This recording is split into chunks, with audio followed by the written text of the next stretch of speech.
Muy buenos días a todos. Mi nombre es Andrea Frieiro. Voy a presentar este webinar. Y nada más, bueno, en este webinar se analizarán las consecuencias administrativas y económicas que en el ámbito de la contratación pública ha producido la aprobación de los Reales Decretos que traen causa en la declaración del estado de alarma. En concreto, los derivados de la posible suspensión de la vigencia y efectos de los contratos administrativos. Y todo ello lo haremos de la mano de Félix Manteca Pérez, que es socio en Derecho Administrativo de Bachiller Abogados. Pues Félix, cuando quieras. Muy bien, muchas gracias, Andrea, y buenos días a todos. Bueno, dentro de este caos legislativo, ¿no?, que estamos viendo en las últimas semanas, pues bueno, intentaremos pues arrojar un poco de luz desde en la interpretación que yo doy o nosotros damos desde Baciero a estos reales decretos, ¿no? Todo ello desde la perspectiva, ¿no?, de los daños y perjuicios, ¿no?, que se pueden ocasionar o que van a sufrir, seguro, todos los contratistas, tanto de obra como de servicios, como en su caso también las concesiones administrativas. Y bien el tema de las concesiones, pues bueno, haremos una conferencia pues aparte, ¿no? Estamos viendo, pues eso, desde la declaración del estado de alarma, pues que se han ido publicando día a día, paulatinamente, pues diferentes reales decretos que tienen una incidencia directa en el régimen de la contratación pública, ¿no? En este sentido, señalar que echo de menos un poco algún pronunciamiento al respecto por parte de la Junta Consultiva de Contratación Pública del Estado, ¿no? Que no, la verdad que no está siendo muy proactiva a la hora de aclarar los extremos, el alcance que en materia de contratación pública pues tienen estos reales decretos, ¿no? Si hay algún informe por parte de la Abogacía del Estado que sí, pues bueno, sí arrojan un poco de luz a las dudas e incertidumbres, ¿no?, pues que todos tenemos en la aplicación de estas normas, ¿no? En este sentido, pues señalar algo muy importante, ¿no?, que es que estos reales decretos, como ya se lo ha informado la Abogacía del Estado, pues constituyen normativa especial frente a la normativa general que lo constituye la Ley de Contratos del Sector Público, ¿no?, la Ley 9/2017. La Ley de Contratos del Sector Público establece un régimen general para los supuestos de suspensión del contrato. Régimen general, en este caso, pues no prevalece frente a la normativa especial de estos reales decretos que establecen un régimen específico y especial en materia de suspensión del contrato, que a él habrá que estar y no al régimen general que establece el artículo 208, con la particularidad que luego comentaré en el caso de los contratos de servicios de seguridad y de limpieza, ¿no? Entonces, bueno, comienzo con, bueno, en este sentido, bueno, como introducción señalar pues que, y eso me he encontrado con muchos contratistas que con la declaración del estado de alarma, con el 463/2020, pero fundamentalmente con el posterior del 8/20 y con el 10/2020, pues consideraban que de facto se suspendían actividades, ¿no? Vimos que en el decreto 463, que declaró estado de alarma, se suspendían actividades, ¿no?, y se cerraban centros de empresa, centros de negocio, ¿no?, centros de trabajo. Sin embargo, nada más lejos de la realidad. En muchos supuestos, por ejemplo, en materia de contratos de obra, en materia de construcción, lo que se suspende no son actividades, ni se cierran centros. Lo que, como veremos a continuación, lo que se establece es un régimen transitorio en materia laboral para el personal por cuenta ajena, que los obliga a marcharse para su casa y confinarse en casa, pero la actividad se mantiene. El centro de trabajo permanece abierto, entre comillas, ¿no? Todo esto, pues, ¿qué está provocando? Pues evidentemente está provocando una ruptura, a mi juicio, del equilibrio económico del contrato, o la puede provocar, y que a mi juicio, pues desde luego no tiene encaje dentro del principio pues de riesgo y ventura, pues que siempre tiene que asumir el contratista por ley de contratos del sector público y también pues contractualmente, ¿no? Dentro de este marco pues excepcional y novedoso, ¿vale?, pues son 4 las normas o hitos fundamentales en materia de contratación pública, ¿no? Tenemos el Real Decreto 463/2020, por el que se declara estado de alarma. Está el Real Decreto Ley, el 8/20, en cuyo artículo 34 es esencial a estos efectos, en la que se introduce una serie de medidas en materia de contratación pública, el Real Decreto Ley, el 10/20, el cual, como dije antes, no implica el cese de la actividad en materia de construcción o de servicios, los que no estuvieran suspendidos o pelegis por el Real Decreto 463, sino que simplemente lo que hace es introducir y regular un régimen jurídico excepcional y temporal para los contratos para los trabajadores por cuenta ajena que presten sus servicios en empresas incardinadas en una actividad que califica como no esenciales, ¿vale? Ahí, posteriormente, tuvieron que aclarar el alcance de este Real Decreto Ley por la orden, la 307/2020, en el sentido de que esto no afecta a los trabajadores autónomos, sino exclusivamente a los trabajadores por cuenta ajena, ¿no? Eso supone, pues, de facto, un cese de actividad, aunque no te la cesan o no te cierran la empresa temporalmente por Ministerio de Ley, ¿no? Luego está el Real Decreto Ley, el 11/2020, que modifica algunos extremos del artículo 34 del Real Decreto Ley, el 8/20, introduce unas matizaciones, lo complementa de forma sustancial y muy importante, como dije, como veremos luego, en el contrato de servicios y en los contratos de servicios de limpieza y de seguridad. Y luego, por supuesto, supletoriamente, ¿no? Y directamente en algunos casos, en lo no regulado por los reales decretos, el 8 y el 11/20, pues habrá que acudir a la Ley de Contratos del Sector Público como normativa básica, ¿no? Bien, esta situación de excepcionalidad y de saturación normativa, ¿con qué me he encontrado yo con muchos clientes, con muchos empresarios? Pues eso, que consideraban que de facto su actividad estaba suspendida y que yo podía dar lugar ya a una indemnización, ¿no? Al final estamos hablando de un concepto indemnizatorio, es decir, un supuesto de responsabilidad patrimonial de la administración por los daños y perjuicios que pueda ocasionar al contratista en este caso, ¿no? Sin embargo, pues como ya he dicho, pues nada más lejos de la realidad. Ni el Real Decreto Ley, ni el 10/20, ni el 11/20 ni obliga al cese de actividad ni cierra centros de trabajo. Lo que hace es regular de forma transitoria un régimen laboral del personal por cuenta ajena, ¿vale? No, por supuesto, de los autónomos, que en principio, pues, entre comillas, como refiero ahí, con normal, pueden seguir trabajando. Como he dicho, pues, ¿esto qué supone? Pues, evidentemente, que por ley no te cierran no te cierran el negocio, no te cierran la empresa temporalmente, como sí ocurrió con las actividades reguladas en el anexo del Real Decreto Ley, el 463, pero de facto te la están paralizando, te están suspendiendo tu actividad. Si tienes una obra en la que tienes a 30, 40, 50 trabajadores por cuenta ajena prestando sus servicios en la obra, si los tienes que mandar para casa, pues eso supone un cierre de facto, ¿no? de la actividad.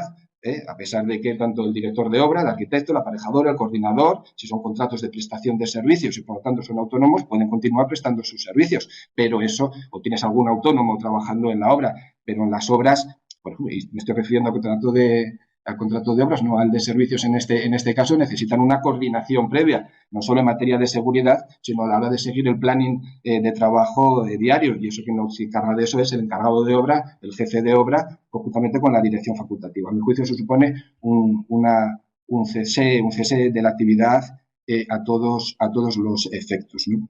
Aquí sí quiero ya añadir que a la vista hay un informe de la Abogacía del Estado pues muy interesante y muy clarificador, y que desde luego pues yo creo que ya nos pone sobre la mesa por los líos que vamos a tener después, porque esto al final quien lo va a interpretar desde luego serán los tribunales, ¿vale? Que es que estos conceptos de concepto de daños y perjuicios, esta responsabilidad que puede tener la administración de cara a indemnizar, pues viene matizada después. A mi juicio, estas normas hay que interpretarlas desde un punto de vista teleológico, es decir, atendiendo a su finalidad, ¿no? Y tú lees las exposiciones de motivos y, bueno, pues todo parece que va dirigido a ayudar a las empresas y minorar los daños económicos, perjuicios económicos que puede tener esta situación motivada por el COVID-19, ¿no? Sin embargo, luego vas a la parte sustantiva y no se compadece muy bien con ese espíritu de la norma, ¿no? Porque yo después leo los preceptos, los artículos, sus apartados, y lo que encuentro son palos en las ruedas. O sea, veo los problemas que se van a generar a posteriori. Esas indemnizaciones no van a operar en ningún caso de forma automática, y así lo estoy viendo, porque en estos días algunos contratistas pues me están pasando clientes ya no resoluciones, sino actos, ¿no?, de los órganos de contratación, los que directamente les dicen pues que no paran, que el centro de trabajo no está cerrado y que no procede la suspensión del contrato. ¿Vale? Por los motivos, yo entiendo que sean por los motivos que os estoy explicando, ¿no? Que es que no supone un cese de actividad y en principio la empresa, en concreto las obras, pues pueden continuar, lo digo entre comillas, ¿no?, funcionando, ¿no? De hecho, una de las matizaciones o de los conceptos que introduce los reales decretos es que estas indemnizaciones, la indemnización por daños y perjuicios, procederá siempre y cuando el órgano de contratación ponga de manifiesto o certifique que existe una imposibilidad manifiesta de la ejecución del contrato. ¿Y cómo lo ha interpretado la Abogacía del Estado en ese informe 1 de abril? Pues esa imposibilidad tiene que suponer una inviabilidad absoluta de ejecutar el contrato. Lo que no sucede, como dice, cuando ésta pueda continuar, aunque continúe de forma diferente, ¿no? Aquí ya está el lío, ya tenemos el lío montado, porque habrá que determinar, es un concepto absolutamente indeterminado y inviabilidad. Esa inviabilidad absoluta, a mi juicio, se produce cuando yo todo mi personal por cuenta ajena, que es el que ejecuta la obra en un 98%, pues lo he tenido que enviar y lo he tenido que mandar para casa, ¿no? Pero bueno, estos son cuestiones que veremos a continuación, ¿no? Vamos en particular, bueno, uno por uno, en cuanto a las acciones, en cuanto a la suspensión del contrato administrativo de obra. Bien, como he dicho, ni el Real Decreto que declara estado de alarma, 463, no incluye ninguna medida que paralice pues, automáticamente las obras ni que suspenda la vigencia y plazo de ejecución de los contratos administrativos. De hecho, hasta el último decreto, las obras, bueno, con una normalidad que permite pues, una situación tan excepcional como esta, pues seguían funcionando, seguían operativas y las empresas pues seguían trabajando, ¿no?, adoptando las medidas de seguridad y salubridad impuestas bueno, pues que hay que adoptar para evitar los contagios, pero seguían funcionando. Bien, nos encontramos con el último decreto, el 1120, en el cual pues con el decreto, ¿no?, con el 10/2020, que obliga a enviar para casa, ¿no?, a todos los trabajadores por cuenta ajena, y con los decretos posteriores que lo que hacen es paralizar de facto esas actividades que considera no esenciales. Bien, con estos reales decretos esa suspensión no opera automáticamente, es decir, el órgano de contratación lo puede hacer de oficio, y así lo ha informado la Abogacía del Estado. ¿Con qué me encuentro? Pues que de momento no he visto ningún órgano de contratación, o muy pocos, si he visto alguno, muy pocos que lo hayan hecho. Entonces, esa indemnización, en primer lugar, son dos procedimientos diferentes. Por un lado está la suspensión y por otro lado está la reclamación de los daños y perjuicios. Todo esto obliga a reaccionar al empresario, obliga a reaccionar al contratista, ¿no? Es él el que lo tiene que pedir, ¿vale? A través de, pues, tendrá que presentar un escrito solicitando la suspensión, pues cuando motivado por estas circunstancias y por estas medidas, en este caso adoptadas por el gobierno, ¿no? Por tanto, esa suspensión y sus consecuencias no operan de forma automática, de tal manera que si no lo pide, pues habrá que ver después esa suspensión, porque hay una relación causa-efecto. La indemnización viene motivada por la suspensión, evidentemente, ¿no? Si no tienes acordada por una resolución expresa esa suspensión, no tendrás derecho después a reclamar ningún tipo de indemnización, ¿vale?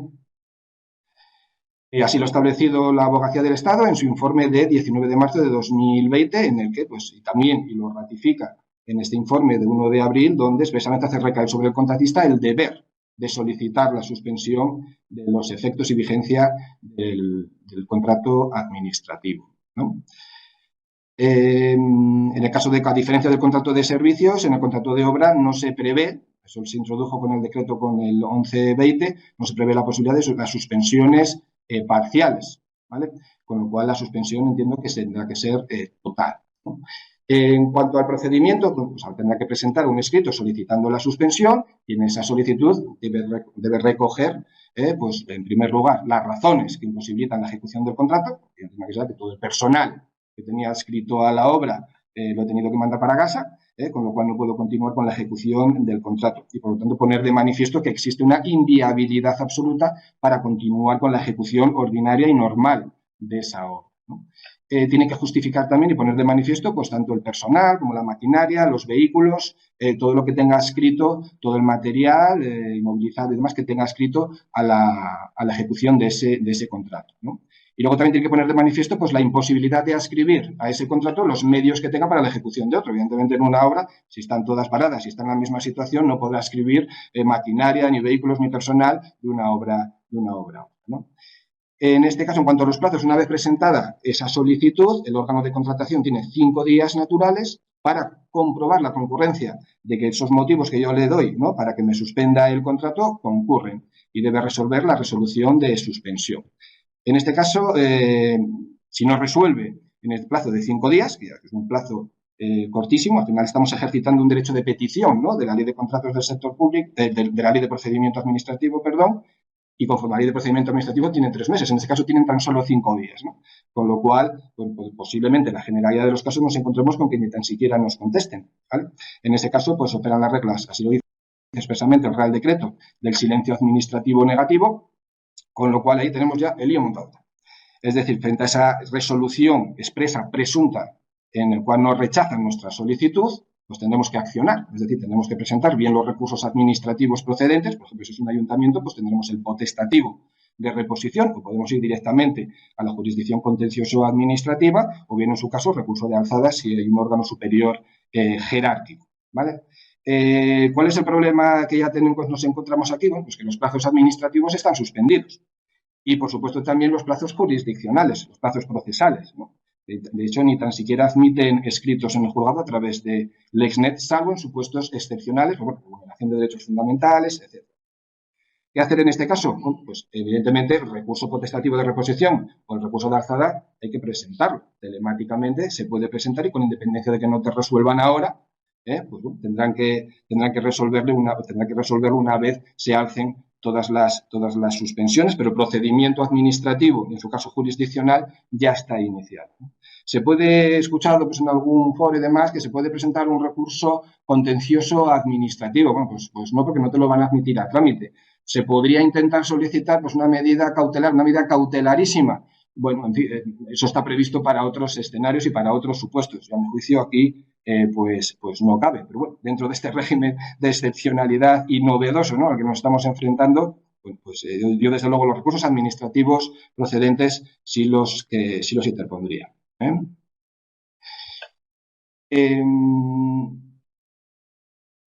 Bueno, es lo que los acabo de comentar aquí ahora mismo, ¿no?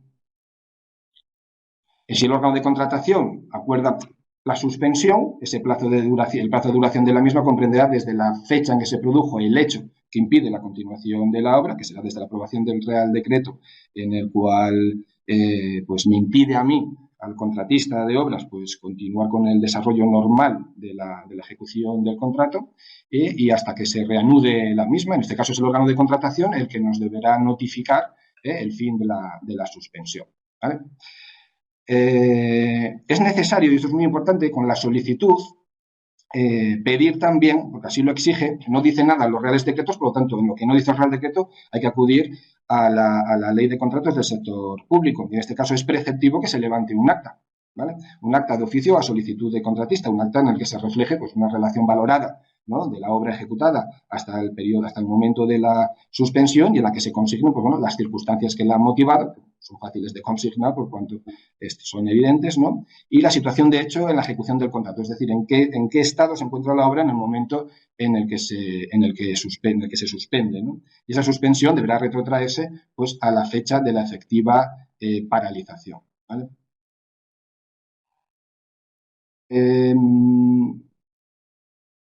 Bien, si el órgano de contratación no accede a formalizar dicha acta, se considerará, salvo prueba en contrario, que la fecha de efectos de la suspensión es la fecha señalada por el contratista en su solicitud, ¿vale? Con lo cual, son solicitudes que ya se tendrían que haber incluso presentado, porque me estoy encontrando con órganos de contratación pues que directamente, por supuesto, no dictan una resolución expresa, sino simplemente pues la dirección de obra en algunos casos se limita a enviar un mail, un correo electrónico al contratista diciéndole que no procede la suspensión del contrato.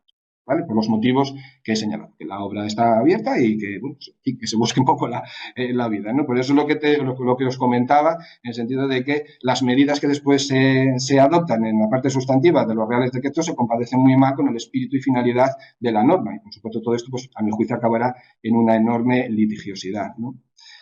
Si hay un supuesto particular de prórroga, ¿no? Que es que si estamos ante obras en las que la entrega estaba prevista entre los días 14 de marzo y hasta que finalice el estado de alarma, el contratista puede solicitar una prórroga del plazo de entrega hasta que se decrete la finalización del mismo, si como consecuencia del coronavirus o de las medidas adoptadas va a resultar imposible entregar la obra en el plazo previsto, ¿vale?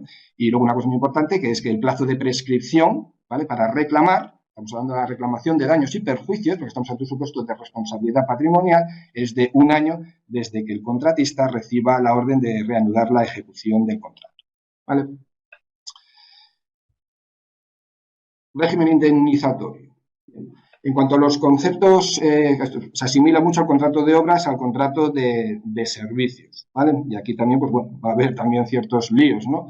Fundamentalmente porque al ser normativa especial, frente a la general de la ley de contratos, pues se excluyen, digamos, los conceptos económicamente más importantes, ¿no? Como son las indemnizaciones por extinción de contratos y sobre todo el 3% de las prestaciones dejadas de ejecutar, ¿vale?, como consecuencia de la paralización. Entonces, los conceptos indemnizables de los 6 que establece el artículo 208 de la Ley de Contratos, los reales decretos solamente contemplan 4. En primer lugar, son los gastos salariales. Aquí se incluyen también las cotizaciones sociales que efectivamente abona el contratista al personal adscrito a la ejecución ordinaria del contrato durante el periodo de suspensión. Dos cuestiones aquí. En primer lugar, a mi juicio, dentro de esos gastos salariales no solamente estarán el del personal que directamente ejecute obra, sino que también habrá que imputar, a mi juicio, los costes indirectos, que van a los gastos generales, costes indirectos de que la empresa, en materia de personal, adscribe a la ejecución de ese contrato. Todo eso va incardinado dentro de los gastos generales, pero a mi juicio también se puede o debería hacer reclamar esos conceptos, ¿no? Y luego aquí, pues el lío podemos tener un lío judicial, otro motivo, ¿no?, de litigio en cuanto a estos gastos salariales, ¿no? Porque, por ejemplo, en materia, en cuanto al contrato de obras,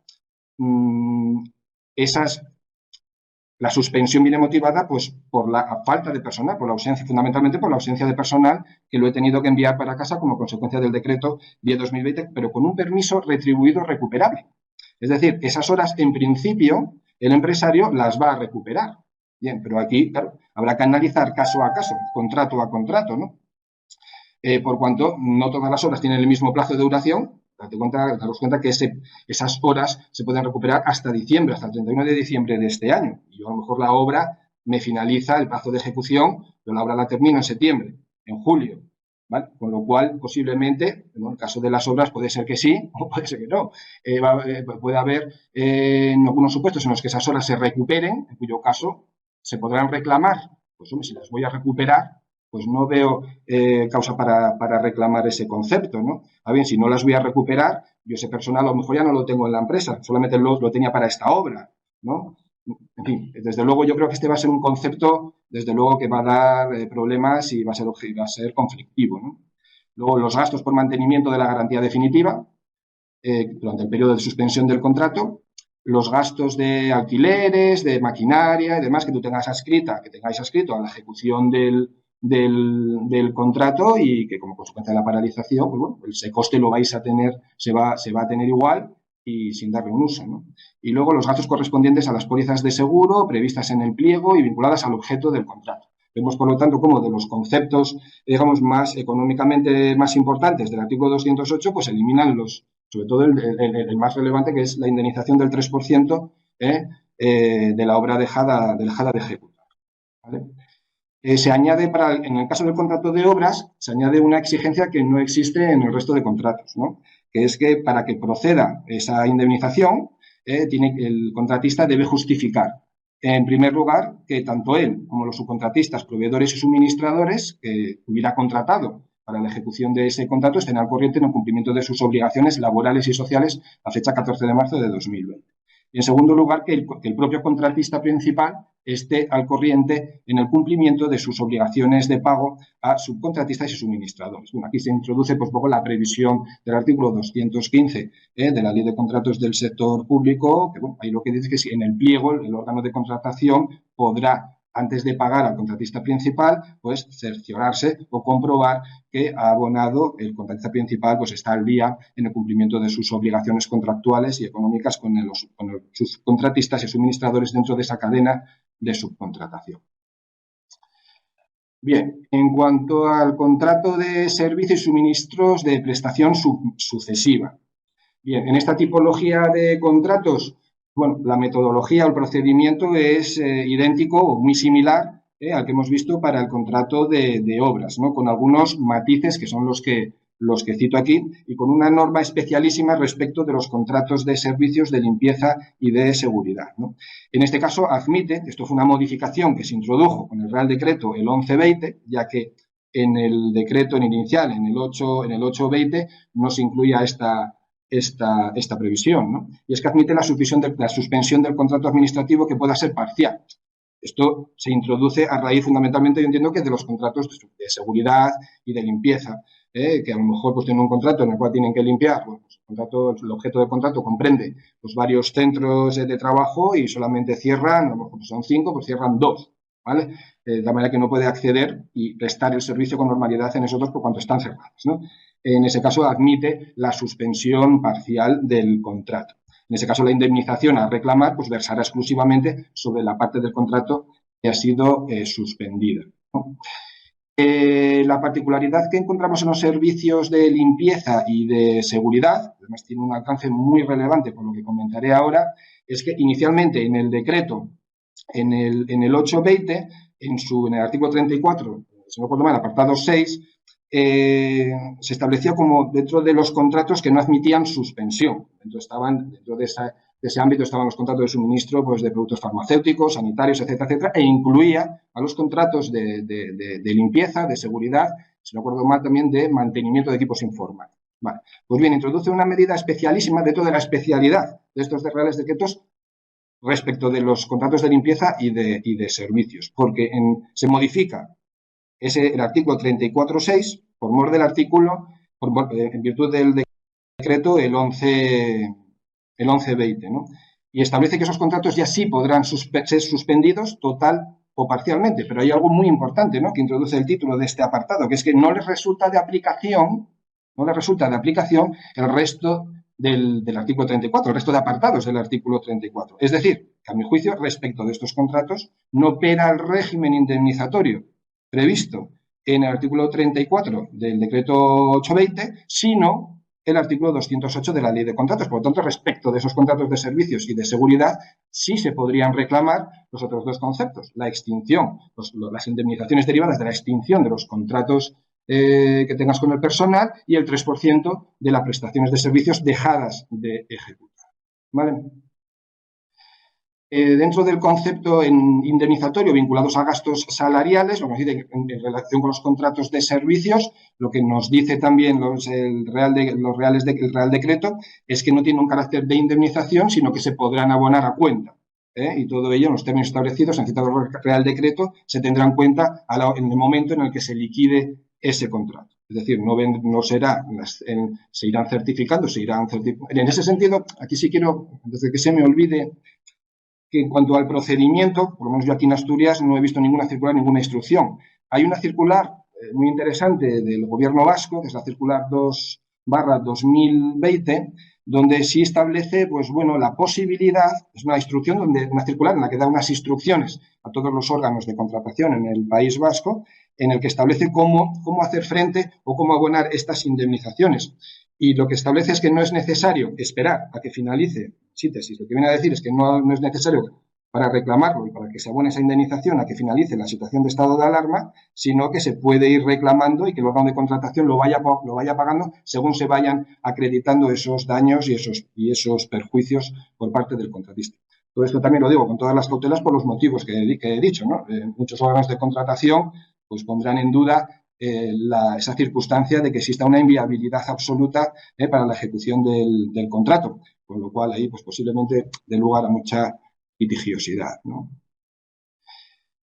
En cuanto al vencimiento de un contrato, si al vencimiento de un contrato no se hubiera formalizado uno nuevo que garantice, si en este periodo pues hay un contrato que va a vencer y no se ha licitado ni se ha adjudicado uno nuevo, en ese caso pues habrá que acudir a lo dispuesto en la Ley de Contratos del Sector Público, si no recuerdo mal, el artículo 29, en el cual permite prorrogar el contrato originario hasta que comience la ejecución de uno nuevo y en todo caso por un periodo máximo de 9 meses. En cuanto a los contratos de servicios y suministros de prestación única, pues ya sea una obligación de dar o una obligación de hacer, aquí lo que permite pues es, si como consecuencia de esta situación excepcional pues no se puede dar cumplimiento al contrato, pues permite que se solicitar una prórroga, que será, pues bueno, el plazo será al menos igual al periodo que se haya perdido como consecuencia de esta situación excepcional. En ese caso también pues, se tiene derecho a reclamar pues una indemnización que puede llegar a un máximo del 10% del precio inicial del contrato. En cualquier caso, igual que en los dos casos anteriores, de obras y servicios de prestación sucesiva, pues será el contratista el que lo tenga que pedir y lo tenga que acreditar. Pues en conclusión, respecto de esta tipología de los 3 contratos básicos de obras, servicios, en todas sus vertientes, pues bueno, la conclusión que alcanza aquí, lo que os he comentado, el contratista, a mi juicio, tiene que ser proactivo y tiene que reaccionar ante esta situación de parálisis casi total o total en muchísimos casos y pedirlo a la administración y que se inicie ese procedimiento administrativo. Posiblemente en muchos casos pues dará lugar a recursos y contenciosos, ¿no? Pero bueno, veremos cómo interpretan todo esto los tribunales, habida cuenta de que prácticamente ningún órgano consultivo pues, se ha pronunciado hasta la fecha, más allá de las interpretaciones que os he comentado de la abogacía del Estado. ¿Vale? Y luego, bueno, la última parte de esta ponencia, de estas charlas que tenemos, pues hay que analizar también la relación o los efectos que va a tener esta suspensión respecto de los contratos privados, es decir, los contratos que pueda tener el contratista dentro de esa cadena de su contratación que va en cascada, ¿no? En ese sentido, pues bueno, la Ley de Contratos del Sector Público es muy clara al respecto, es decir, el vínculo contractual con el órgano de contratación lo tiene el contratista exclusivamente, es decir, a la administración ningún subcontratista, ningún proveedor le puede reclamar nada. ¿Vale? Eso rige por el vínculo contractual entre el contratista y sus contratistas y proveedores se rige por las normas del derecho privado. Expresamente así lo dice también la Ley de Contratos en su artículo 215, si no lo recuerdo. ¿Vale?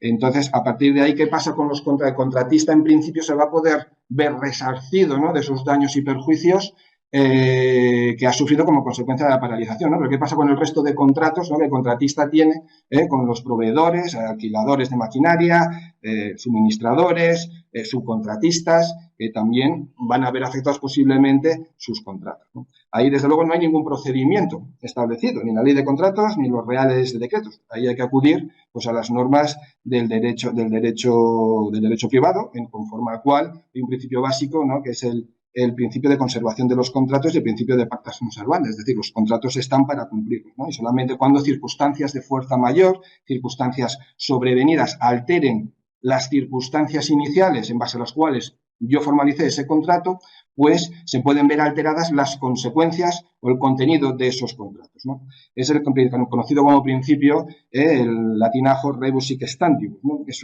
un principio que siempre ha sido de aplicación muy restrictiva por parte de los tribunales, solamente en supuestos muy excepcionales y muy tasados han permitido alterar los términos de un contrato en base al principio fundamental y básico, que es el de no alteración, sino el de conservación de los términos del mismo. Pues eso, como digo, ha sido siempre un principio de aplicación muy restrictiva y muy pocas veces aplicado por los tribunales. Sin embargo, estamos ante una situación absolutamente excepcional, desconocida, en la que se está creando casi pues un nuevo derecho, ¿no?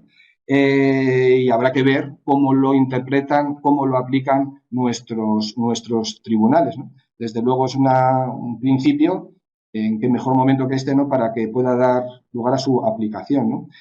Para que proceda a su admisión se deben dar una serie de requisitos, ¿no? Es una alteración extraordinaria de las circunstancias en el momento de cumplir el contrato en relación con las que existían en el momento de su celebración. Tiene que concurrir un riesgo impredecible y de naturaleza extraordinaria de esas circunstancias y una obligación, una contraprestación excesivamente onerosa para una de las partes o que suponga la frustración del fin del contrato. Las dos primeras entiendo que se dan, poca duda habrá en cuanto resultará fácilmente acreditable, ¿no?, con la situación que estamos viviendo. Ahora bien, la tercera ya plantea pues más problemas, ¿no? Ahora bien, ¿qué se entiende por una contraprestación excesivamente onerosa? Pues habrá que analizar el alcance de los perjuicios, ¿no?, o de la situación en la que ha quedado ese contratista, ese subcontratista, ese proveedor, como consecuencia de esa paralización del contrato, ¿no? ¿Qué incidencia ha tenido la suspensión en su contrato y si concurren estas circunstancias? Eso, evidentemente, serán los tribunales y caso a caso los que lo tengan que determinar, ¿no? Bueno, aquí, bueno, lo que os he comentado ya antes. Y, bueno, acciones entre contratista y subcontratista, ¿qué se puede haber? Pues, como os he dicho, no existe un procedimiento tasado y marcado por una norma, ¿no?, sino ya habrá que entrar ya pues a las relaciones entre las partes, ¿no?, entre acreedor y deudor. Ahí se pueden plantear pues varios escenarios, como puede ser pues acudir a una mediación, a una negociación y, si no, pues evidentemente acudir a los tribunales como última fórmula, ¿no? Muchísimas gracias, Félix, por tu exposición. A continuación, hemos habilitado ya el chat que tienen ustedes en pantalla y pueden comenzar a escribir sus preguntas. Las iremos leyendo por orden y Félix les irá dando respuesta a las dudas que puedan tener. Perfecto. Un momentito, por favor.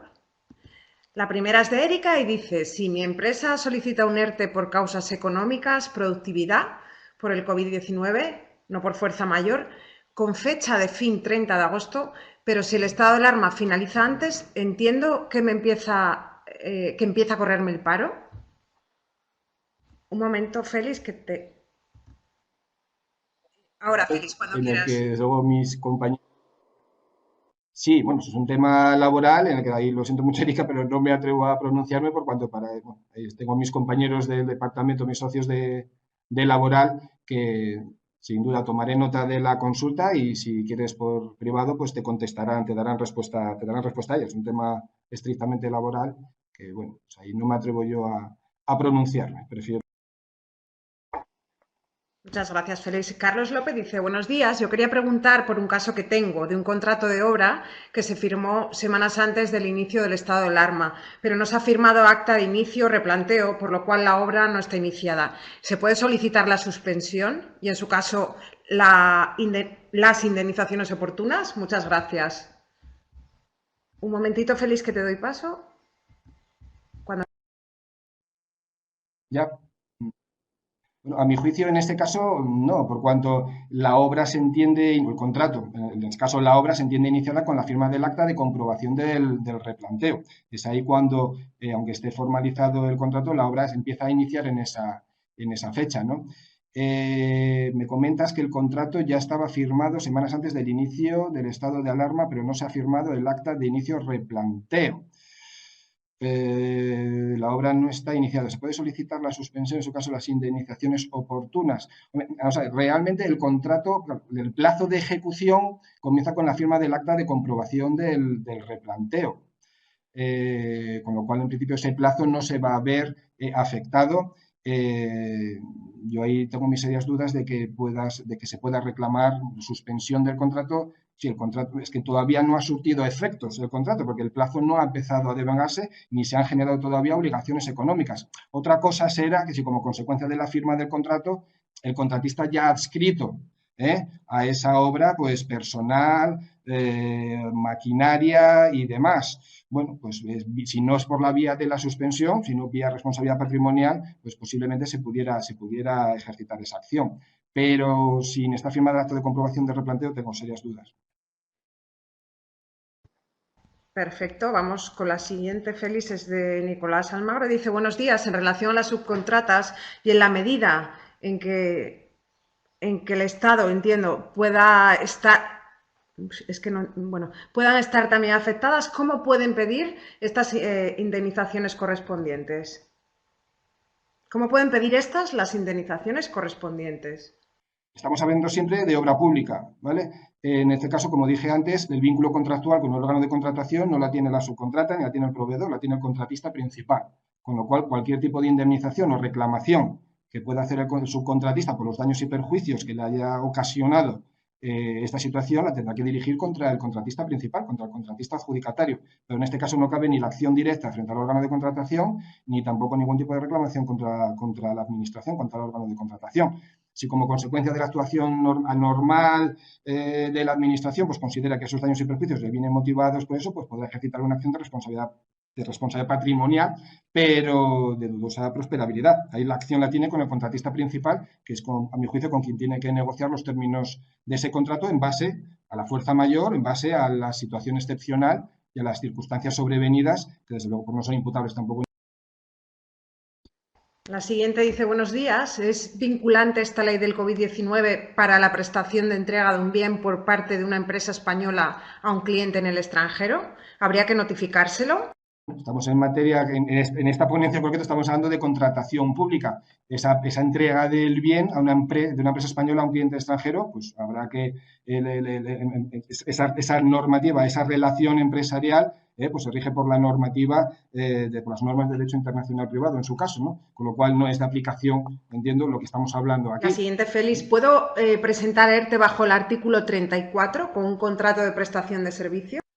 Bueno, no sé muy bien a qué se refiere ese contrato de prestación de servicios. Bueno, voy a interpretar en el sentido que se trata de una subcontratación en una obra pública, una subcontratación que realiza pues, el contratista principal. En la medida en que ese subcontratista le afecta la paralización de la obra y todo el personal lo tiene que mandar para su casa como consecuencia de los reales decretos, pues podrá presentar un ERTE. Otra cosa es que la autoridad laboral se lo admita como fuerza mayor o por causas productivas, que ahí tenemos, pues, como todos sabéis, importantes discrepancias y problemas. Suspensión, servicio, guardería municipal. ¿Podría o debería solicitar un ERTE o ceñirse a la indemnización? Pensión de servicio, guardería municipal, podría o debería solicitar un ERTE o ceñirse a la indemnización. Si el contrato, como he dicho, está suspendido de facto, es decir, es una actividad en la que el personal se ha tenido que marchar para su casa como consecuencia del permiso retribuido recuperable o la actividad ha sido suspendida ya automáticamente como consecuencia del decreto 463, habrá que pedir la suspensión del contrato y pedir las correspondientes indemnizaciones, ¿vale? Que esto no es óbice para que laboralmente los trabajadores se vayan a un ERTE, ¿vale? Por ejemplo, Lo que son gastos salariales. Cuando esos conceptos indemnizatorios, entiendo que no son, se podrán reclamar en el concepto, tendrá ese concepto indemnizatorio cuando es un coste para la empresa. Es decir, cuando se les aplica ese permiso retribuido recuperable en aquellos casos en los que el contratista vaya a sufrir un perjuicio, ¿vale? No en aquellos casos en los que, si es el Estado el que va a abonar esos salarios durante ese periodo de tiempo, pues podrá reclamar otros conceptos, las cotizaciones a la Seguridad Social y otros conceptos. Se puede reclamar los daños y perjuicios que efectivamente sufre, ¿vale? Porque pues puede tratarse de un servicio, si es una prestación de guardería de vehículos, si es de policía, me parece que era, ese servicio me entiendo que estará abierto. O sea, que no habrá sido suspendida esa actividad, con lo cual, si en principio la actividad permanece con total normalidad, pues no tendrá derecho a reclamar ningún tipo de indemnización. Si ha pasado a estar suspendida o a no poder desempeñarla o ejercitarla con normalidad, pues entonces tendrá derecho a pedir esa reclamación, a ejercitar ese derecho, ¿no? La siguiente, Félix, ¿la indemnización se cobrará también por los gastos salariales de los trabajadores en baja por incapacidad temporal o permiso por cuidado de familiares? Repito lo mismo. Se podrá reclamar todo aquello que suponga un perjuicio para todos aquellos gastos salariales vinculados a la ejecución de ese contrato o adscritos a la ejecución de ese contrato que el empresario tenga que asumir, ¿vale? Y que no pueda recuperar. Me estoy encontrando en contratos de prestación de servicios de tracto sucesivo, que es la administración que está suspendiendo por resoluciones los contratos. En este caso, ¿es obligatorio la solicitud de suspensión por el contratista o ya no haría falta? No, porque realmente ese acto administrativo, que es excepcional porque pocos órganos de contratación, o muy pocos, hasta la fecha, lo estaban haciendo. Si ya tienes una resolución administrativa suspendiendo, el siguiente paso es reclamar la correspondiente indemnización de daños y perjuicios si es que procede, pero el acto administrativo de suspensión ya lo tienes. La siguiente dice, buenas, en concreto, con la prestación de servicios de restauración a la Administración, en donde solo se está prestando servicio al personal adscrito a la Administración, pero no para suministrar al público en general, las instalaciones tienen que estar al servicio del centro. ¿Ve viable la solicitud de reclamación de daños y perjuicios? ¿Y qué se le podría reclamar? Bien, vamos a ver, en el caso de la prestación de servicios, la norma lo que establece es la posibilidad de solicitar una suspensión total o parcial. ¿Vale? El ejemplo que se pone siempre es el de que el cierre tiene un contrato de prestación de servicios, de limpieza, por ejemplo, de 5 centros y me cierran 2. ¿Vale? Pero también se puede dar el caso en el que tengas desarrolles esa prestación de servicios, pero que la actividad se vaya a ver paralizada parcialmente, ¿vale? Que el objeto del contrato se vaya a desempeñar o se vaya a desarrollar solamente de forma parcial, de tal manera que el personal que vas a tener que adscribir al contrato es el mismo, ¿vale? Pero que el objeto del contrato ha disminuido como consecuencia de esa prestación, de esta situación de paralización parcial, ¿no? En ese caso, lo que se podrá reclamar, habrá que hacer un buen informe en el cual lo que se determine cuáles son los daños y perjuicios que de forma parcial, ¿no? Ha sufrido el empresario y reclamarlos, ¿no? Yo ahí pediría una suspensión parcial de la prestación, ¿vale? No en cuanto a los centros, sino en cuanto al objeto, y luego reclamar la correspondiente indemnización de daños y perjuicios en cuanto a esa suspensión ¿Podría parcial. anticipar aquellos aspectos económicos de la suspensión del contrato en los que se dará una mayor litigiosidad? Sí, hombre, a mí, por supuesto, yo creo que el tema del concepto de los gastos salariales para mí da lugar a muchísima litigiosidad. Yo creo que ya va a dar litigiosidad estas reclamaciones, ¿no? Porque yo me estoy encontrando con muchos órganos de contratación que directamente no lo están reconociendo. Incluso algunos de contratación que, por ejemplo, en servicios de limpieza, pues les impiden acudir al 208. Es decir, no pueden reclamar el 3% y, por ejemplo, un servicio en el que, como consecuencia de esta situación excepcional, te vas a ver obligado a extinguir contratos, por lo mejor el plazo de vencimiento del contrato es a un mes vista, ¿vale? Y te vas a ver obligado a extinguir contratos, pues con los reales decretos te imposibilitan acudir a esos conceptos indemnizatorios, ¿vale? Que solamente eso para los de seguridad y limpieza, ¿vale? Pero yo creo que ahí va a haber mucha litigiosidad, desde luego, ¿no? Y desde luego, a mi juicio, son los gastos de salariales, ¿no? Eso yo creo que es lo que más litigiosidad va a dar. Incluida la propia suspensión. La siguiente, sociedad limitada de 4 autónomos con un contrato administrativo de transporte de escolares. Se ha solicitado la suspensión del contrato. ¿Se supone que se establecerá una indemnización a tanto alzado? ¿Sería compatible esa posible indemnización con una prestación por cese de actividad de cada uno de esos autónomos?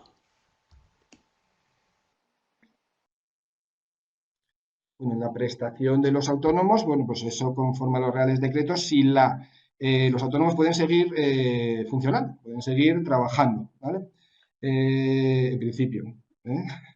Ahora bien, lo que sí establecen los reales, la normativa es que si durante el mes previo pues la facturación se ha reducido, si no recuerdo mal, porque es un tema laboral, ha tenido una reducción superior al 75%, podrá acceder a las prestaciones por desempleo previstas para los trabajadores autónomos. Pero en principio durante este mes su actividad no ha cesado y pueden seguir trabajando, ¿no?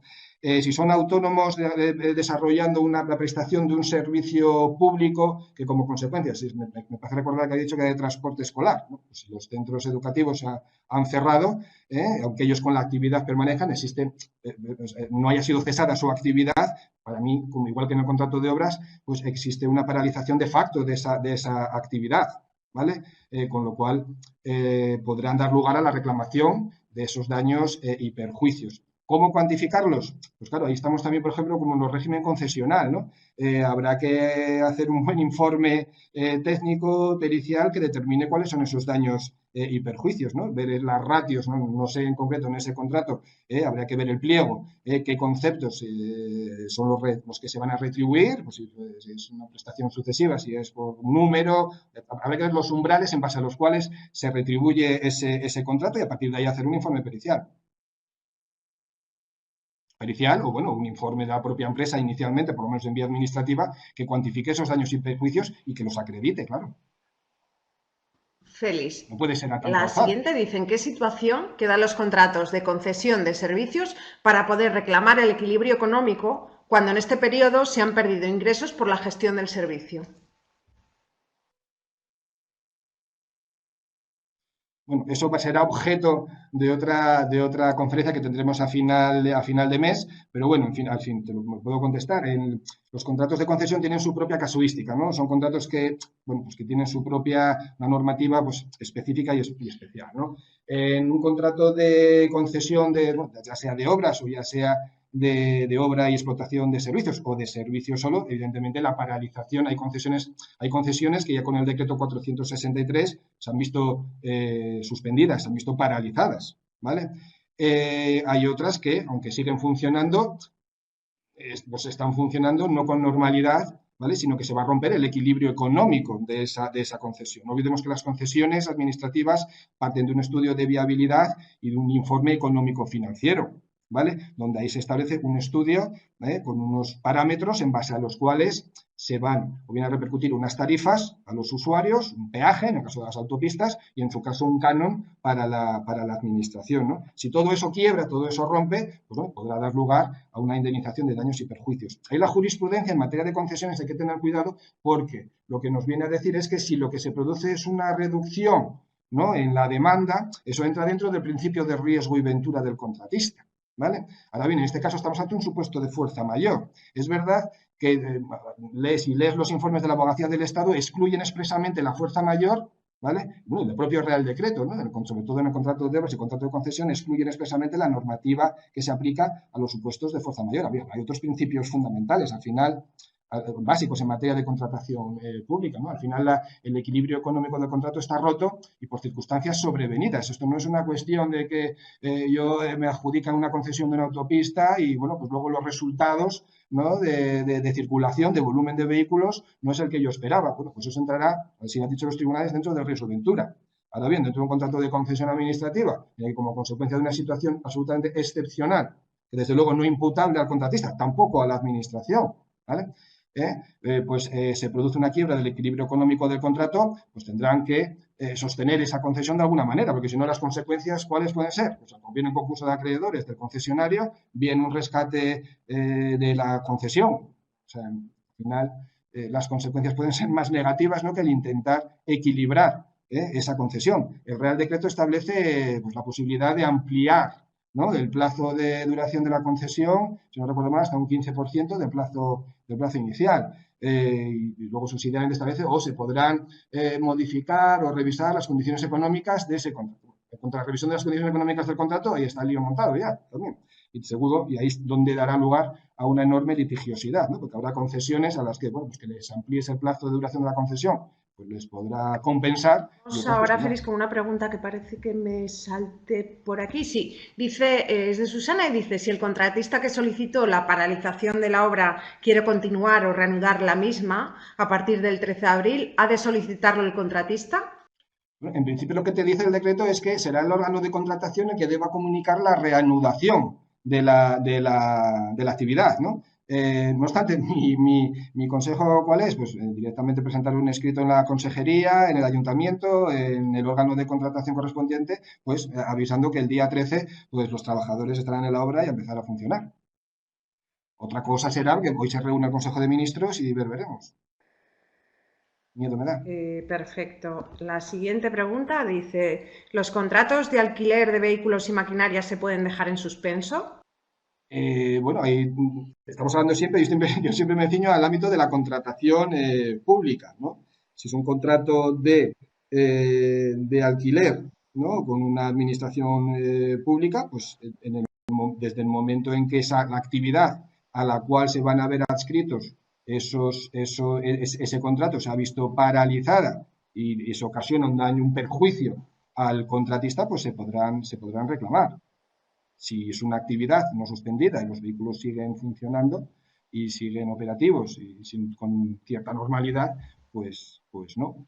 La siguiente pregunta es de Eliseo y dice, una cooperativa compuesta por 3 profesionales autónomos y cuyo objeto es la prestación del servicio de atención temprana a una mancomunidad de servicios sociales y que le suspenden el contrato como consecuencia del COVID.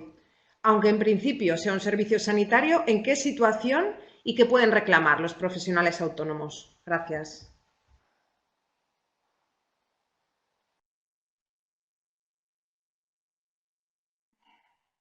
Bueno, en primer lugar habrá que ver si esa, bueno, la mancomunidad de servicios sociales, pues bueno, encaja dentro del artículo 3 de la Ley de Contratos, por tanto es un órgano de contratación que suspende el contrato como consecuencia del COVID-19, aunque en principio sea un servicio sanitario.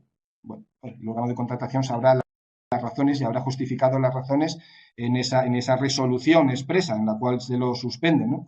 ¿En qué situación y qué pueden reclamar los profesionales autónomos? Aquí me da igual que sea un profesional autónomo, que sea una SL, que sea una SA. Al final es el contratista adjudicatario de un contrato público. Con lo cual, el procedimiento, los efectos y las consecuencias La económicas son las que siguiente hemos dicho pregunta hasta dice, ahora. la cláusula rebus sic stantibus, ¿puede imponerse la suspensión del contrato aunque una de las partes del contrato no esté conforme? No, ahí estamos entrando ya en materia civil, ¿no? En la jurisdicción civil, donde se aplican las normas de derecho privado, por lo tanto, para la suspensión de un contrato tendrá que pedirlo judicialmente y como medida cautelar pedir la suspensión de ese contrato. Empresa de limpieza que solicita suspensión contrato antes de la modificación por el Real Decreto Ley 11/2020. Sorprendentemente, la Administración resolvió suspender conforme al artículo 34. ¿Cuándo debería haber resuelto con el artículo 208 el CSP? Uh-huh.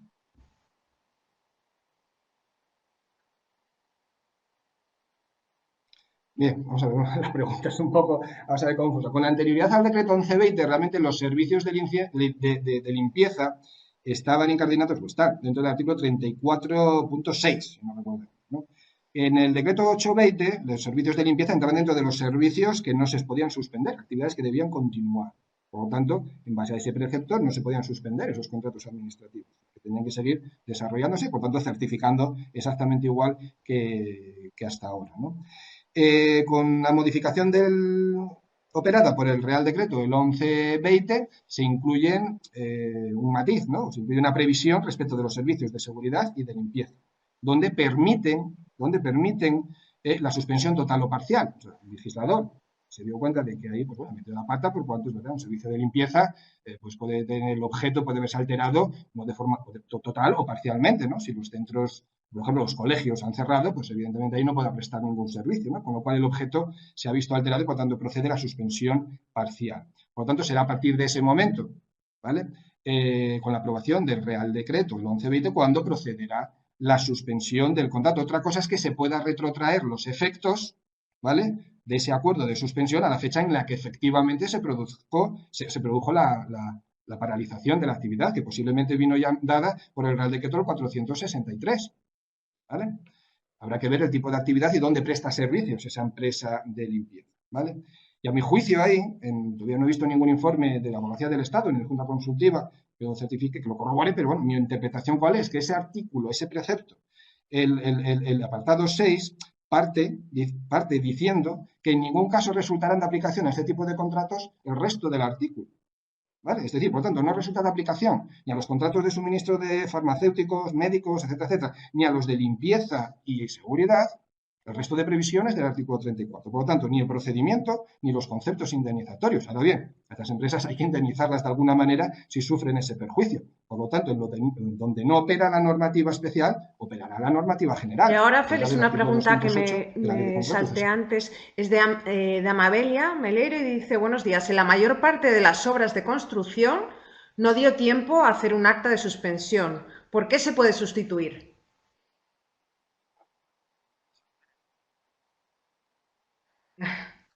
Bueno, primero saludar a Amabelia, que la conozco.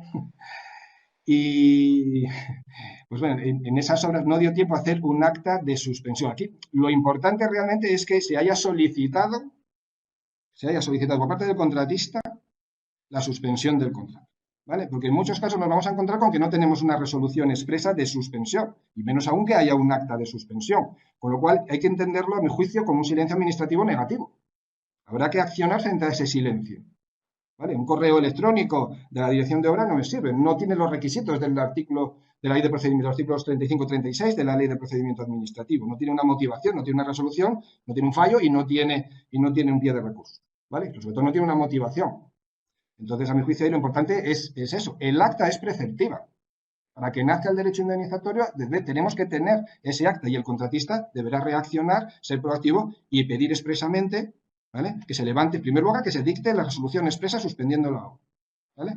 Y en segundo lugar, dentro de esa solicitud, que se levante la siguiente, Félix, dice Mari Carmen Tortosa, suspensión del contrato. Si la Administración ha emitido resolución en la que suspende la actividad del contratista, actividad deportiva, y a pesar de ello abonó el total del pago mensual, no solo las cuestiones indemnizatorias del artículo 34, ¿podrá reclamar posteriormente el exceso pagado al contratista?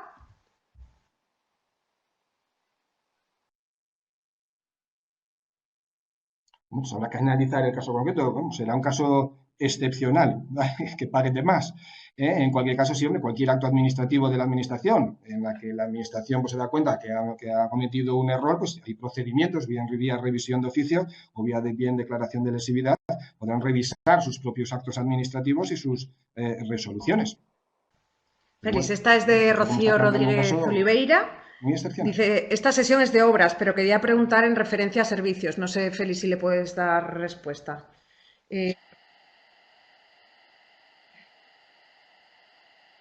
Perfecto. Sí, por ejemplo, un contrato que quedó a punto de firmarse, el órgano de contratación decide parar la firma. ¿Puede el contratista solicitar la no suspensión del procedimiento?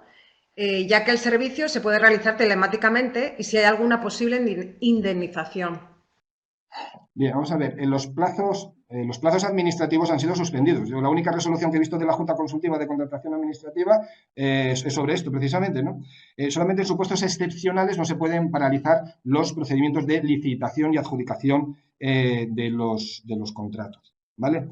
De hecho, es uno de los problemas con los que nos vamos a encontrar. Es decir, todo lo que no se licite ahora pues provocará un valle de actividad brutal en el segundo semestre del año, ¿vale? Efectivamente, los órganos colegiados, como puede ser una mesa de contratación, pues se pueden reunir perfectamente, y así lo establece la ley de procedimiento administrativo, que incluso establece un procedimiento para hacerlo, se pueden reunir y transmitir los sobres, las plicas, abrirlas, valorar, excluir, adjudicar. Pueden hacer todo. Ahora bien, conforme a la normativa excepcional derivada del COVID-19, se han suspendido todos los plazos administrativos, incluidos también los plazos procedimentales en materia de licitación pública. A mi juicio, ¿para qué? Pues me imagino que estarán revisando todas las anualidades. Pero bueno, en cualquier caso, a la pregunta en concreto que tú me haces, hay supuestos excepcionales en los que sí se puede continuar. Por ejemplo, en una licitación pública en la que tú ya has sido adjudicatario, lo que nos dice el Real Decreto es que si tanto el órgano de contratación como el interesado, que en este caso será el adjudicatario, muestran su conformidad a continuar con el procedimiento de licitación, a mi juicio perfectamente puede continuar. Hay razones de interés público, ¿no?, para continuar con la ejecución, sobre todo en determinadas actividades. La siguiente pregunta, Félix, es de Ascensión Sánchez y dice, buenos días, en caso de tener firmado en contrato administrativo, pero no está firmada el acta de replanteo, con lo cual no ha dado lugar a paralización de obra, ¿qué ocurre con los gastos de avales definitivos depositados?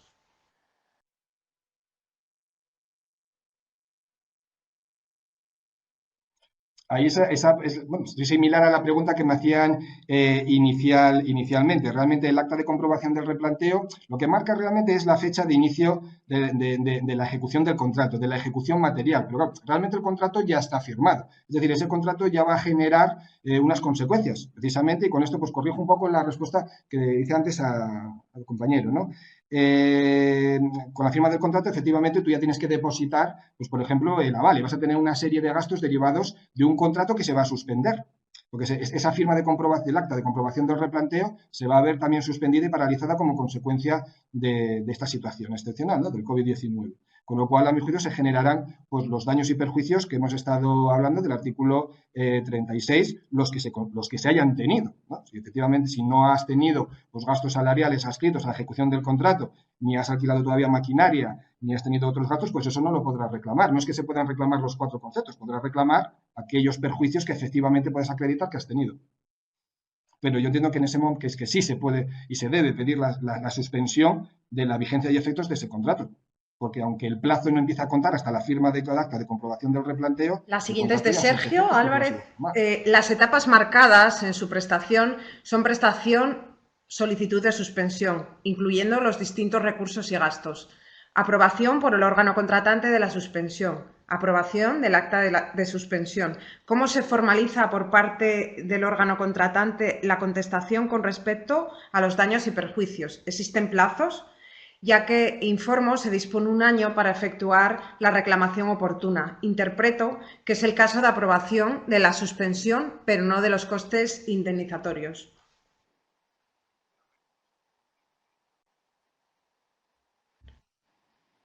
Bueno, a ver, porque es la pregunta esta, a ver, no la acabo de entender muy bien. Vamos a ver, como dije, a ver si así le doy respuesta. Vamos a ver, son dos procedimientos diferentes.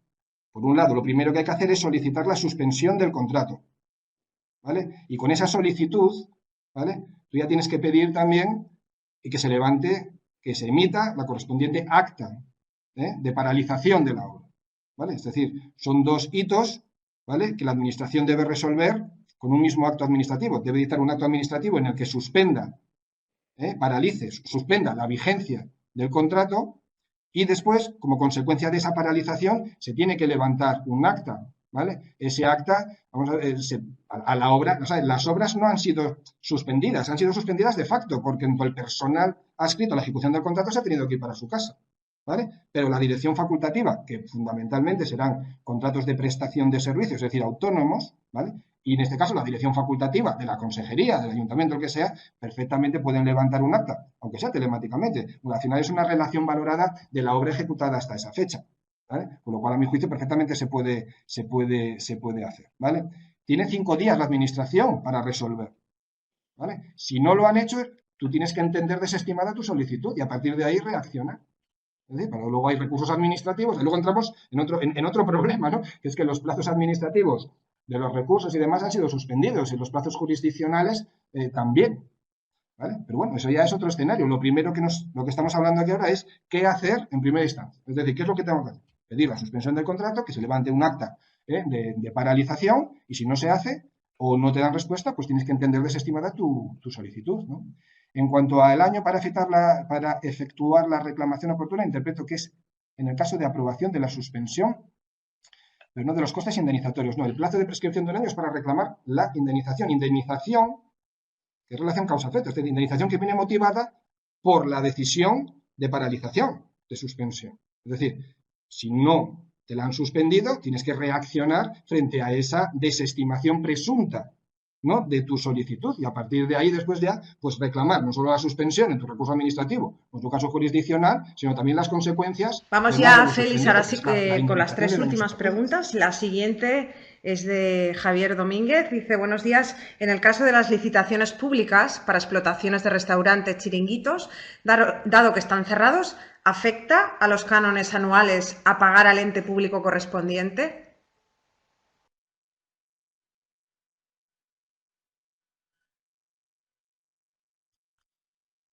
Bueno, en este caso entiendo que si hay cánones y demás, entiendo que estamos hablando de un contrato de concesión, ¿no? Un contrato concesional.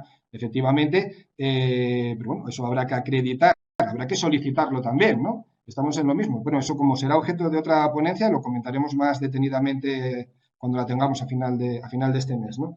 En cualquier caso, hay que solicitarlo y afectará. Y en principio eso, como afecta al equilibrio económico del contrato, pues hombre, perfectamente se puede reclamar y que se modifiquen las condiciones económicas. Al final lo que dice el Real Decreto es que se puede articular esa compensación, bien prórroga del plazo de la concesión, bien, como dice, modificando las condiciones económicas del contrato. Bueno, pues con todo el alcance que se puede tener, ¿no? Es un concepto indeterminado. Condiciones económicas pues pueden ser las tarifas que pagan los usuarios, bueno, en este caso si de un chiringuito, un restaurante, no pagarán ninguna, pero ahí sí habrá un canon que se paga a la administración. Pues ese canon es el que habrá que revisar para lograr el equilibrio económico de ese contrato, fundamentalmente porque son actividades además que ya quedaron suspendidas automáticamente con María el decreto Dolores 463. dice, buenos días, te agradece, dice, muy interesante la exposición, Félix. En contratos de prestación de servicios, ¿en qué casos puede reclamarse también el 3% de la prestación dejada de ejecutar? ¿Y cómo se fundamentaría la aplicación de la LCSP en ese caso?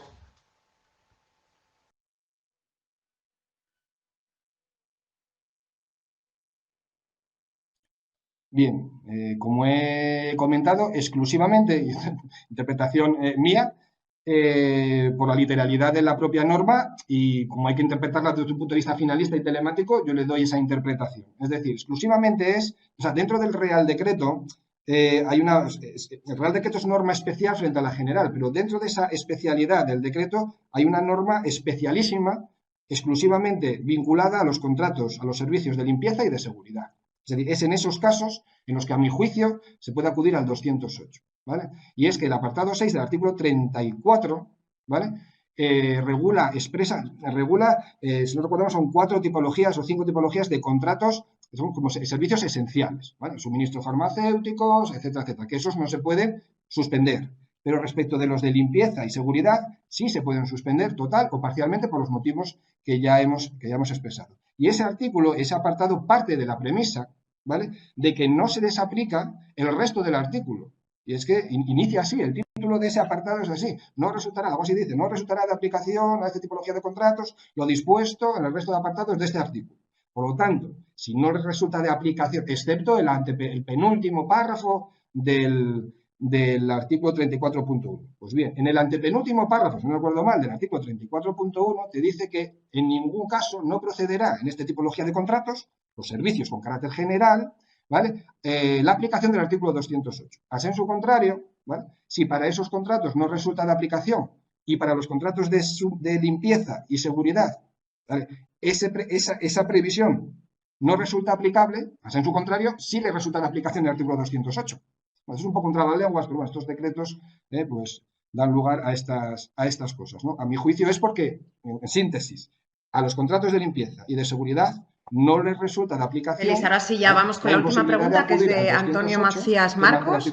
Dice, buenas tardes, por la suspensión del contrato de obras, la empresa se ha visto obligada a acudir a financiación bancaria. ¿Los intereses y gastos son reclamables? ¿Cuándo empieza el plazo para iniciar acciones?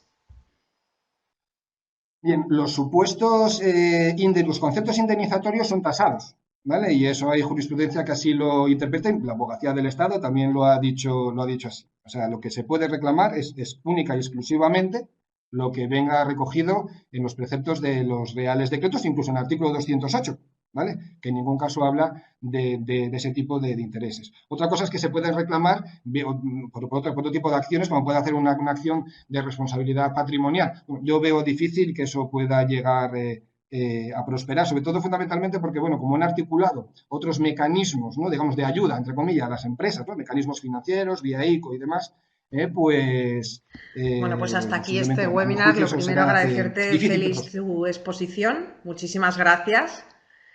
Muchísimas gracias a todos los asistentes por haber estado hoy con nosotros en este webinar. Les avanzo que la semana que viene habrá otro webinar de carácter gratuito con todo referente a laboral. Les iremos informando periódicamente de todos estos webinars.